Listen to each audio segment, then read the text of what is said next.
Hello and welcome to another episode of Earth911's Sustainability in Your Ear. I'm Mitch Ratcliffe, your host. You know, we are back with another innovator interview, and this time we're going to be talking about bioplastic. Now, bioplastic is organically made. It's made from organic materials. Sometimes it is made from oils extracted from various seed crops. But we're talking today with UBQ, an Israeli startup that uses a sustainable bioplastic made from post-consumer organic waste. So that's food, garden waste, mixed packaging, even the plastic that you have thrown away gets processed through their system, converted into the molecular components that you make the bioplastic out of, and then turned into new plastic materials. UBQ promises a circular economy in this plastic material, and we're pleased to have Tato Bigio, who is the co-founder and CEO of UBQ here, to tell us about the company and its innovations. So, Tato, welcome to the show. How are you today? Very good, Mitch. Thank you for inviting me. Well, thank you. And you are joining us from Israel. Where in Israel are you? I'm usually in our headquarters in Tel Aviv. Today I'm in our plant in the south of Israel, in a beautiful place called Selim. It's right at the border of the desert. So it's quite an oasis here. Well, sounds lovely. I wish I were there. So first, can you just tell us briefly how UBQ makes a climate positive bioplastic, and what kind of impact on CO2 emissions does your system have compared to normal plastic manufacturing? Yeah. So we have developed a unique process technology that never existed before to take basically mix household waste and sort it, including all your food residues, chicken bones, banana peels, hamburger leftovers, the pizza with the box, and other cartons, paper, diapers, and mixed plastics, also those that are unrecyclable because they are multi-layer, all that stuff together, and we will convert that into a homogeneous, consistent thermoplastic, which is a bio-based thermoplastic, for the production of plastic end products. The difference between UBQ and the conventional resins is that those are made with oil, whereas UBQ is 100% household waste. So, I mean, you mentioned diapers, which I have always just assumed was something that would never be recyclable. And of course, there's some biomaterial in the diapers. You can process that too, it sounds like. Now, your company says that you save 15 tons of CO2 equivalents for each ton of UBQ material that you make. How do you do that? I mean, when you factor in all of the production, including the energy to produce this, you're still coming out 15 tons less per ton? Okay, so the actual number is close to minus 12, okay. But by replacing the alternative resin, then we're also reducing that. So the netto reduction would be the minus 12 of UBQ, adding also the what we're saving. So it typically is about 15 tons because plastics have a very a carbon positive, whereas UBQ is carbon negative. The reason that UBQ is a carbon negative material is because we're saving waste from landfill, and not too many people know, but you should know this, that waste in landfills decompose into methane. Mm-hmm. So organic matter, when it is covered and doesn't have oxygen to break apart naturally, like a banana peel in the soil, becoming a nutrient in a landfill, when there's no oxygen, then bacteria will start eating it. And that's the way it decomposes, and then you create a lot of gases. These gases are methane, mostly methane, and methane is 86 times more harmful than CO2. So when you do the conversion and the CO2 equivalency, you end up having that every ton of UBQ, okay, has saved from the environment about 12.3 tons of CO2. Now, if you factor in the energy, okay, used to convert the waste into UBQ, you will get a score of about 0.5. So when you netto this in the calculation, you have minus 11.7. Now, minus 11.7 is the score of UBQ. if we will replace, for example, polypropylene that has a score of plus 2.5, so every ton of polypropylene costs the environment 2.5 tons of CO2. Right. So if you do the netto, you have close to 15 tons of CO2 savings by every ton that we replace oil-based plastics with UBQ material. So just to extend that question a little further, if you were using completely renewable energy to do the processing, you would actually then lower the footprint even more. Of course. Now, are you using renewable power today? Sorry. Are you using renewable power today? Yeah, that's what I wanted to tell you. If you would go up to the roof where on the room I'm sitting in, you would see all the solar panels covering our facilities. And it is almost covering the entire amount of energy that we use in the process. Fantastic. Now, what can you replace with this bioplastic? What traditional plastic materials can you replace with it? So we sell the UBQ material in the form of pellets to the plastic manufacturers for them to produce end products. Typically, our customers today, and those are expanding, of course, but our customers today are car manufacturers that are doing car parts with UBQ, companies in the plastic industry for construction, panels, flooring, roofing, companies that are in durable products in logistics, for example, boxes, bins, transportation pallets, companies that are in the furniture for outside or indoor furniture, storage rooms, etc. So durable products is most of the type of plastics that we typically will involve UBQ in. And so you wouldn't find a film, plastic film made with UBQ. Is that what I understand? You said durable exactly. Kinds of So plastics film will be a raw material as part of the waste to create UBQ, but UBQ is not being used today in film applications. Mostly we're using it in durable products. Yes, we are in the process of developing that application as well. Remember that UBQ is a company that is developing all the time new generations of UBQ material. So we're in a different place that we were 2 years ago and so on. And, just like iPhone had iPhone 5 and today they are in iPhone 12, we expect to have new generations of UBQ material with more versatile applications.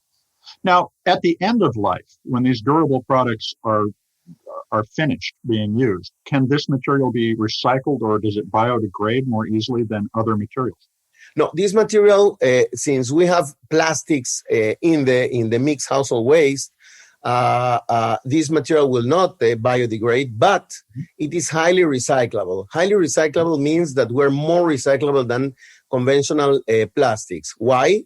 Because conventional plastics are made of chains of polymers that every time you recycle them, these chains start breaking apart, and then the quality of the recycled plastic tends to deteriorate massively over time. So after 3 rounds, you lose the properties. UBQ is not a polymer chain. UBQ is a composite material, and therefore it can be recycled many more times. That's fascinating. Now, how do you convince industrial customers that bioplastic is a better alternative than traditionally manufactured plastic? Today the industry is definitely looking after alternative materials because they feel the pressure from customers, from governments, from institutions to drop their carbon footprint and to find ways to integrate in their production processes efficient lines and, of course, efficient materials. So we do have an enormous demand for this material only because it's basically bio-based thermoplastic made of waste. In a way, we're closing the loop of a circular economy because materials that ended up their life in landfills are brought back into the economy in a circular way. So that proposition is very powerful.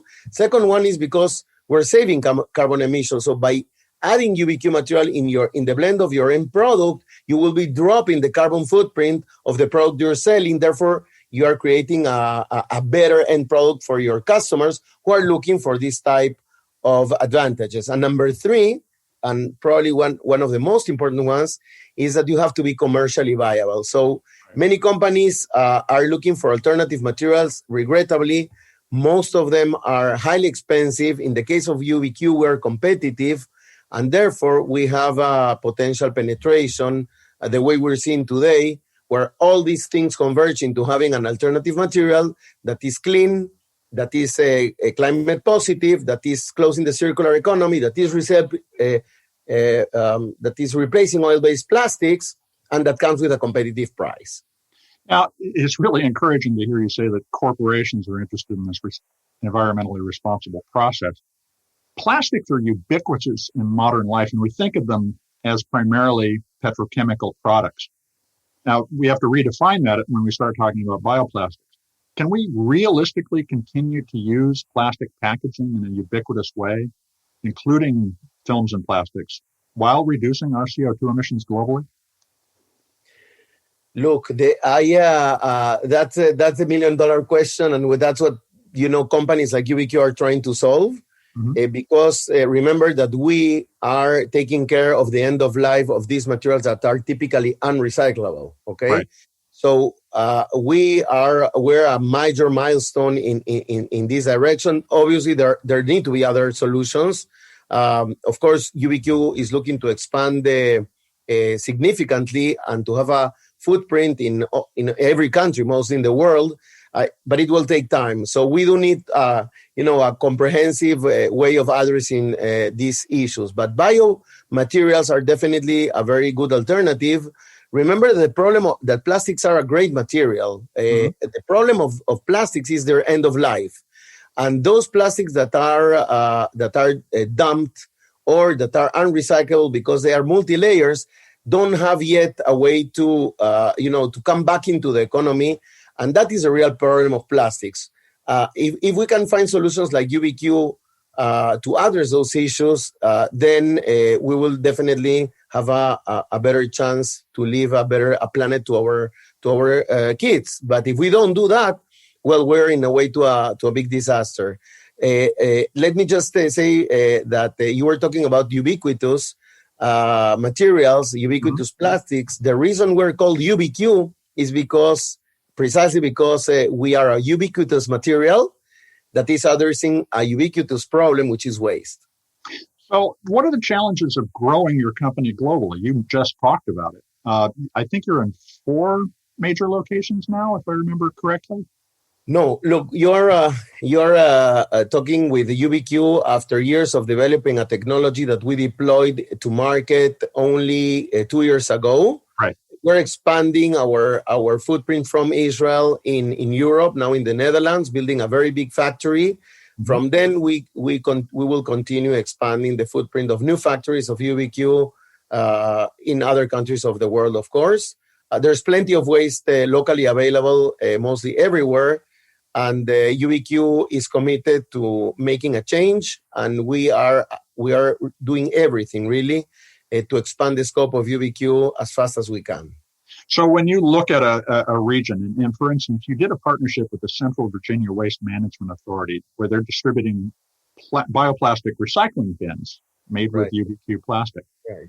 Will you follow up with that by then starting to collect their waste and processing their waste locally to make more plastic?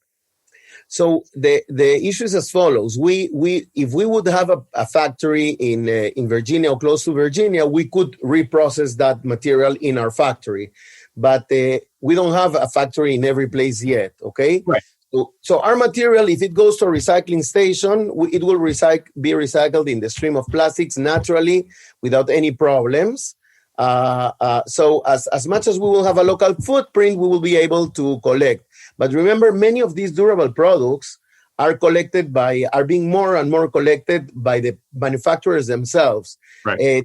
Take for example, McDonald's food trays. When they break, they typically will bring them back for recycling to their distributors or manufacturers. If you go to Mainetti, who is doing plastic hangers, also using UBQ, when they break apart in Walmart or in Target, they're returned back to the manufacturer. So in a way, manufacturers are being part of this circular solution where they will address their own materials to be brought back in a circular manner. The more models we have similar to this, where manufacturers are also responsible in a way for collecting these materials or being part of that chain, the better the outcome of this system.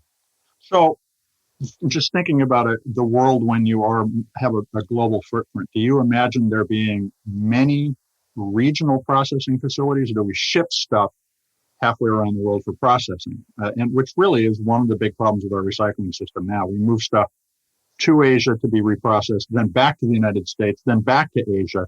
Exactly. All of the travel. How do you plan for ubiquity of processing? Exactly. What you just said just doesn't make sense. It's a terrible solution in every aspect of that chain.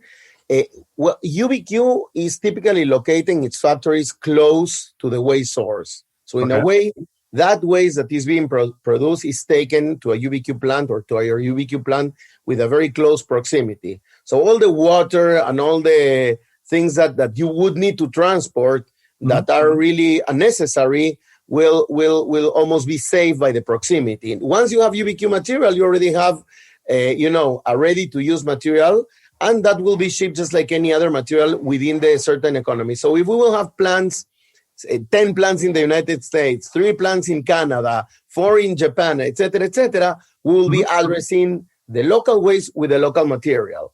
In the case of the Netherlands, we're planning, of course, to ship material of UBQ, but it's already processed waste that has been converted into a thermoplastic material. The idea would be not to transport it abroad to export the material, but to produce it locally, because as we said before, there is waste. Well, waste is a locally available natural resource for us, so we better use local waste and not transport UBQ from one continent to the other. Yet that's more efficient than transporting the waste itself. Sure. Now, I'm curious, are existing landfills, potential sources of material for you? Could you mine old landfills and process it, or has that started to break down too much to be useful as a UBQ material? That's a good answer, Mitch. They have already degraded, and that's a very difficult material to deal with. Okay. And in addition, landfills are covered with sand, so the layers are sand and sometimes glass. So it's already very, let's say, dirty or contaminated. Okay. And regrettably, we cannot use that waste to convert. So your technology also relies a lot on food waste, which accounts for about 40% of the food produced annually globally is currently wasted. If we were to reduce our food waste, do you start to run low on the material you need? Or do we just make plenty of trash and therefore we shouldn't worry about losing access to more plastic? Look, there is the food waste that we're wasting by having a very inefficient distribution system. Okay, where in a supermarket you can end up having 40% of drops when in the production. Imagine when you buy packaged lettuce, the manufacturer of that lettuce has already peeled more than half of that piece, right? So that you get a very beautiful piece. So that will always go to, regrettably, it will go somewhere. In addition, you have the food waste of people at home. You produce food waste. So I say regrettably, but on the other hand, that's not regrettably because we need the food. We don't need to waste food. But when it comes to food waste, there is an enormous amount of it. Look, I wish. So we're not going to run out. I wish we would run out of waste, okay? But that is not the case, even though there are many technologies trying to address recycling and conversion, etc. The expectations are that waste is going to be multiplying in the next 30 years, as much as plastics are going to be tripling in the next 30 years, and this is taking into account the fact that humanity is doing everything possible, to get rid of these issues. So if we could find ways to better shape a circular system, to better use energy to manufacture products, to save transportation, all the things we were saying, and balance our carbon footprint, we have a chance. And again, if technologies like UBQ would pop up, we definitely have a chance to have a great leap on this. So in order to help people encourage that chance to become more ubiquitous, how can they identify a bioplastic product and ask the companies they buy products from to use it? So should they be saying, call UBQ? Should they be looking for a UBQ inside logo? How do you know when you're dealing with your product?